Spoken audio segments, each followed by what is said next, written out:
Hey guys, how's everybody doing? I wanted to talk about Netflix and their earnings report and why it had such a massive drop from 350 all the way down to 258 where it sits right now. The main reason for this drop was actually from the subscriber drop that they had. They actually lost 200,000 subs in Q1. That's what it said in the earnings report. And I would say that's the main factor that actually drove Netflix to the low side. As of right now, the TA, it says that it's a good spot to actually pick up. On the monthly, you do have a really big order block around this level, around this 250-ish level. And I personally, I don't know if I would spend my money in Netflix right now. I think I would just do shares. Again, I've told you guys before, I like Netflix. I think it has way too many massive gaps for them, for those gaps to not fill. I think it's got a gap at like $500 and something where I would more than likely, if I had extra liquid, I would possibly be loading up on Netflix right now, and I would look for a swing trade back up to $500. I would not look into holding Netflix long term. I would only look at buying Netflix right now where this big order block is, and possibly selling after it fills that gap at $507 or so.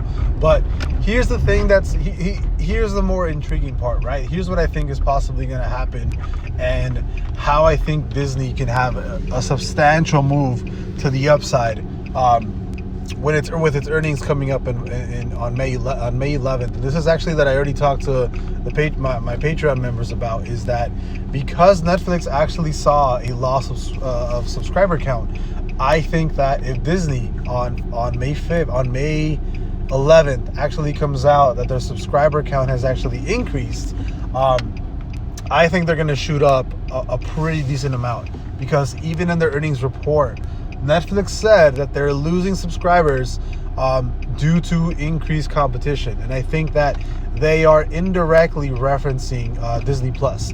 I think that's the major competitor, right? And I'm also using that based off my personal experience, because my wife and I, we don't even watch Netflix anymore because they got shit shows, right?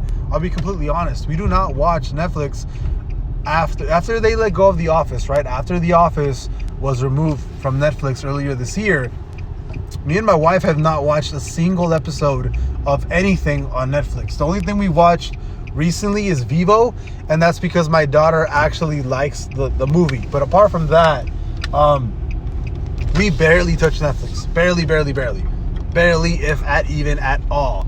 If Vivo was not on Netflix, and by chance my daughter didn't like that, we wouldn't even go on Netflix. We wouldn't even care about Netflix. We spend most of our time on YouTube and on Disney Plus. And I have to assume that there's a lot of people that are doing that same switch over. A lot of people were only on Netflix to watch The Office. A lot of people are now actually just looking at the content from Disney Plus. So I think the move is probably going to be calls on Disney after their earnings report, not before. After their earnings report, if they actually come out with an increased subscriber growth of, if it matches 200,000 subs for Q1, that's going to be a super huge, I don't even want to say coincidence, but it's going to be a super huge move on Disney Plus side, because the 200 subs that Netflix lost, Disney Plus gained, right? So personally, I think the move right now is not necessarily shorting Netflix, but it's actually buying up Disney, and it's actually buying them right before their earnings report, because I think the risk is on the low side compared to what they can possibly do. But the play here, like I said, if Disney can actually come out and say that in their earnings report on May 11th, that their subscriber growth for Disney Plus actually increased, and that actually increased by, plus 200K, I think we're going to see an extremely big push on Disney's side to the upside, and you're going to see an increasingly large push to the downside on Netflix. So I'll see you guys later. Bye-bye.